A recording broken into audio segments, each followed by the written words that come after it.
Thanks, Melissa. A big hand for Melissa Leong, everybody. Thank you very much.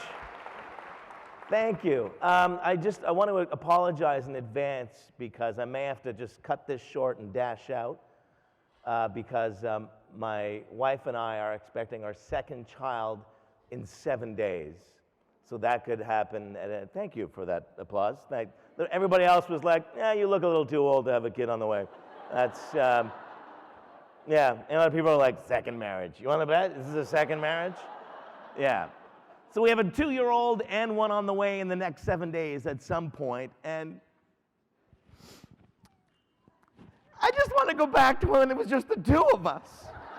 You know? Life was grand. I had hair. This is... my wife is obviously a saint. She's an amazing person. And what's interesting is of course, of doing this and traveling around a lot, of balancing home life and work life. Just a little while ago, I was in New York, and this is an incredible place to be. Of course, this is Times Square. This is the most expensive promotional real estate in North America. Everybody wants to be there. 400,000 people walk or drive through Times Square every single day. That's like 3 Oshawas. Shout out to the Schwiggity. Okay. So everybody wants to be there. It's really expensive. Up top, you've got the establishment. They're all there. Big budgets. Perfect. But to the person the entire ecosystem has been designed for, they don't know where to look. This one's bleeping, and this one's flashing, this one's scrolling, this one's zipping along. They have no clue where to look. Worse is down on the street, because that's a whole other level of entrepreneur. If the establishment is up top, the insurgence is down below.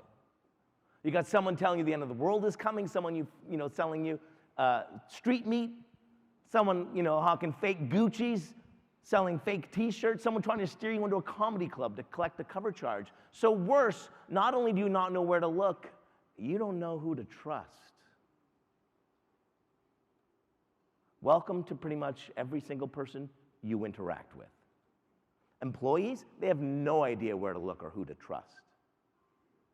Clients, no idea where to look or who to trust. And it's not even just within the workspace. I mean, if you look at the last 10 years for the average North American employee, what have they experienced outside of the office? Last 10 years? What? Lance Armstrong lied to our faces. Bill Cosby went from America's dad to America's predator. Every second dude in Hollywood left us shouting, #him too. What? Panama Papers did nothing. Occupy Wall Street did nothing. CEO compensation went through the roof. The Russians stole the election. Cambridge Analytica stole our data. The Houston Astros stole the playoffs. Just before the break, the world's best Fortnite player was banned for life for cheating. I don't know what that is, but apparently it's significant.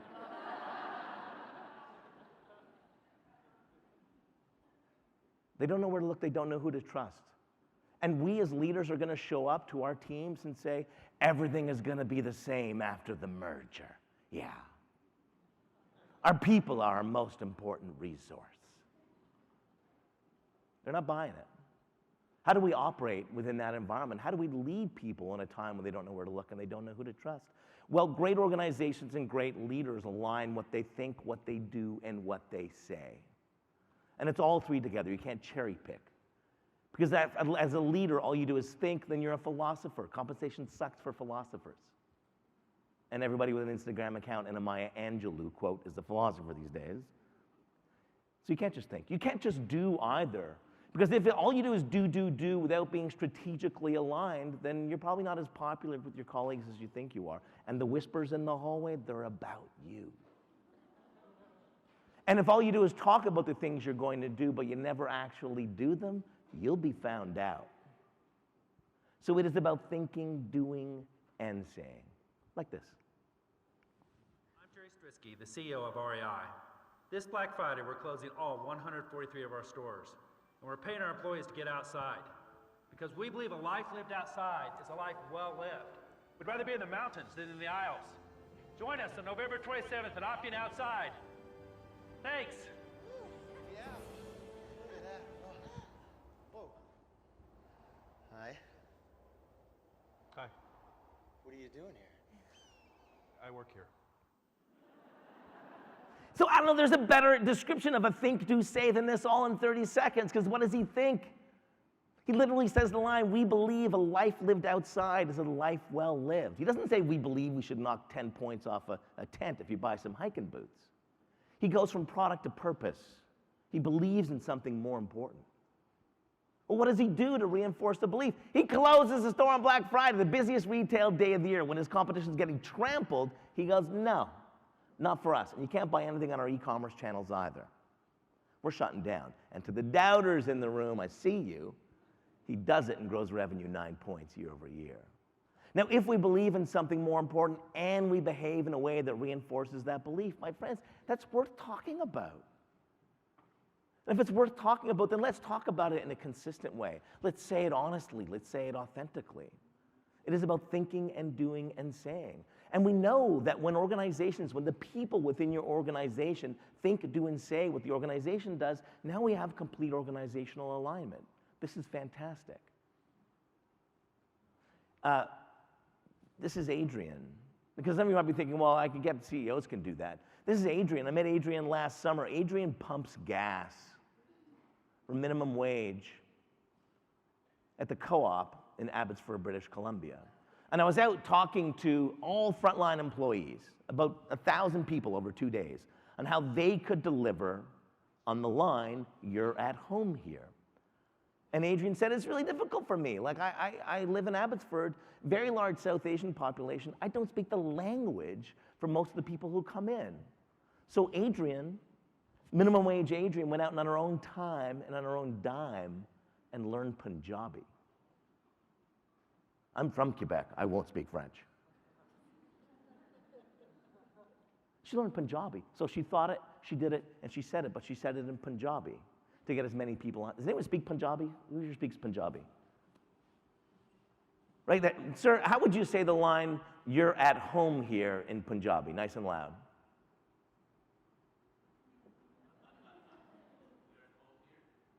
You're at home here. How would you say that in Punjabi? It's close. It's not bad. It's, is that Whippy Punjabi? What is that? Is it Whippy Punjabi? No. So we know this. When everybody within your organization thinks, does, and says what your organization, we have complete alignment. Now, what happens when they don't? What happens when someone goes rogue? What happens when somebody contradicts the actions of the or their actions contradict what the organization supposedly stands for? Well, now we have an integrity gap. An integrity gap can be, 60 Minutes is on the phone. But what it probably is paper cut, paper cut, paper cut, paper cut. You can still bleed to death from paper cuts, if you have enough of them. I mean, I don't know that we've seen a greater example of this than these guys. Going from number one in the most trusted index in Canada to not even on the list anymore. And it was a series of paper cut, paper cut, paper cut, paper cut. And over time, Canadians were like, this doesn't feel very Canadian anymore. I think if we're honest with ourselves, we'd agree that Tim Hortons gave up its Canadian passport a long time ago. That doesn't make them evil. They're a wonderful organization employing wonderful Canadians. And they'll fix it. But a series of integrity gaps have left them in this place. We have to avoid that. Now, so let's break it down. That's my hip-hop scratcher. Did I mention I have a 2-year-old and a baby on the way? I'm just trying to retain some element of cool here. Okay, so why do we have to think? Well, we have to elevate this for a couple of different reasons. In 1970, renowned University of Chicago economist Milton Friedman wrote this paper, The Social Responsibility of Businesses to Increase Its Profits. This was the definition of the corporation. Make more cash, put it in the pockets of your shareholders. You have one constituent, the shareholder. That's it. And solving the world's problem, not our problem. Other people can take their cash and donate it, not our problem. And then last August, this all changed. Business Roundtable, made up of 180 CEOs representing 35% of the market cap in the US, said it's time to change.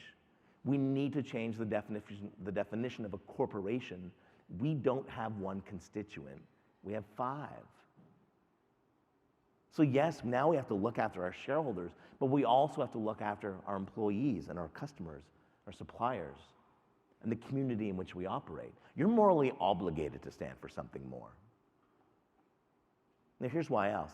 We celebrated the 15th anniversary of this before the break. 15 years ago, Jon Stewart, at the top of his game, appears on CNN Crossfire. Now, when a comedian gets a national television show, they pitch us their product, right? They manipulate the conversation to work their best bit in so you'll watch their Netflix special. And this night, Jon Stewart looked at these two political commentators from both sides of the spectrum and said, "You're harming America." And then Tucker Carlson said what most viewers were thinking, which was, "Geez, Jon, you're not being very funny." And then Jon Stewart said 9 words. 9 words that not only changed the face of comedy, but also changed the face of leadership. Because when Tucker Carlson said, "You're not being very funny, Jon," Jon Stewart said, No, I'm not going to be your monkey." He had the biggest stage, the best opportunity to pitch his product, and instead, he chose purpose. There was a soul that informed his products, the jokes that he sold in book form and TV show form, and on that night, he exposed the soul. He chose purpose over profit, and that's when the profit flowed. Because soon after that, he became America's trusted news source, and the whole category blew up. I mean, now we have, Hassan Minhaj, we got Trevor Noah, we got Samantha Bee, we have John Oliver, we have Stephen Colbert. The whole thing blew up because on that night, he said, "No, I'm not choosing product, I'm choosing purpose." And that's when the profit flowed. So to companies, I said, "Don't tell me what you sell." And to leaders, I said, "Don't tell me what's on your business card. I don't care. Tell me what you fundamentally believe in. And if you believe in something, you should believe in it even if it means sacrificing everything." I'm not a political scientist nor am I a football fan, but as a brand guy, if you're Nike and you supposedly stand up for athletes, you're morally obligated to run this. That's leadership.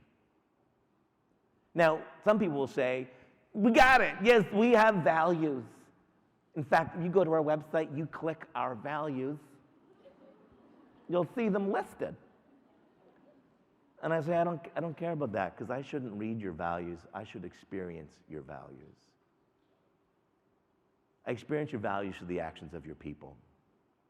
Because if you're a financial institution, not naming any names,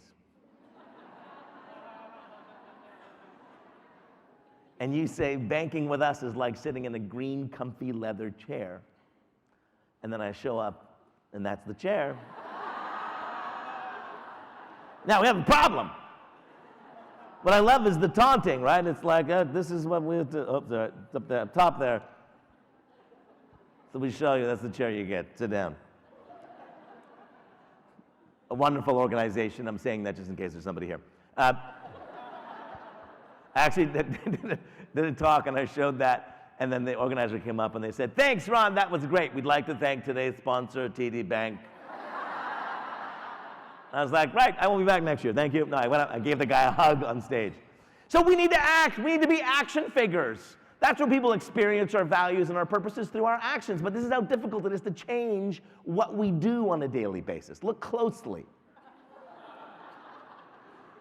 You may endorse the change, you may support the change intellectually, but every day you get up and you go, idiot.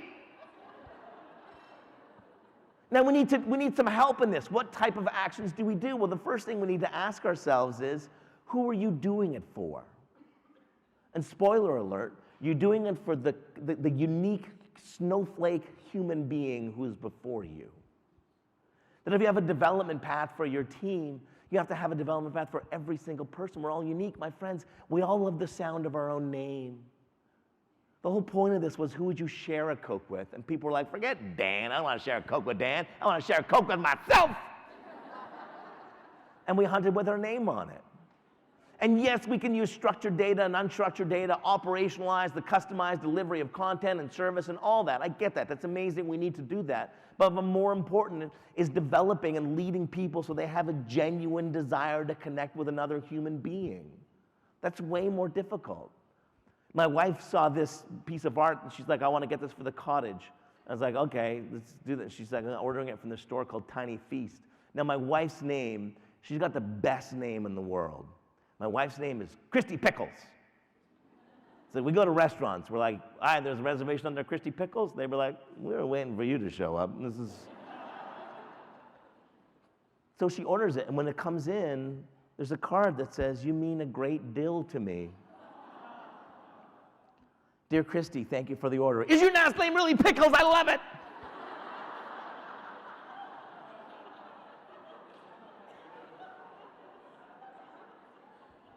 The genuine desire to connect. This is not about budget or training. This is pure and simple. Either you or your people have a genuine desire to connect with another human being, or they don't. Standing in the middle of Times Square, when people use our name and customize stuff for us, trust goes through the roof. We cut through the noise. We seize attention. We build trust. Now, once we know who we're doing it for, the second thing we have to ask ourselves is, well, what do they want you to do?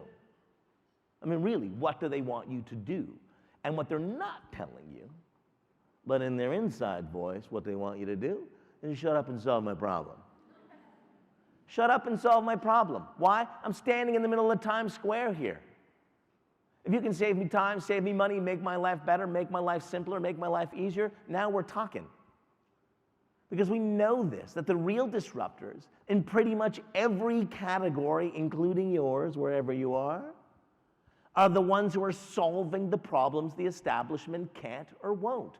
Take a look at, every category. Are you telling me that nobody at Gillette or Schick said, whoa, folks, our blades are so expensive, they're behind lock and key at Shoppers Drug Mart? No one's said anything. There's not a problem until somebody solves it. And then when somebody shows up and goes, buck a blade straight to your door on a monthly basis, they're like, you can do that? It's not a problem until somebody solves it. The insurgents are solving the problems the establishment can't or won't. Now, there's a song from the 70s called "The Revolution Will Not Be Televised," and I don't know that there's a better theme song for what business is going through, because the revolution will not be televised. The age-old example is Netflix versus Blockbuster, and Blockbuster woke up one day and it was just gone. Before I had my agency, I was a creative director. Before that, I was a writer. The traditional creative team in an ad agency is a writer and an art director. I have a long line of former art director partners who never made the leap from art directing TV and print to art directing digital and UX and UI. They can't get jobs. The revolution will not be televised.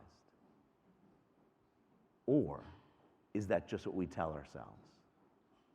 My friend Peter Sheehan, who's a wonderful speaker and writer from Denver, was consulting to a large grocery chain, and the day after Amazon bought Whole Foods, the CMO said, "Ha!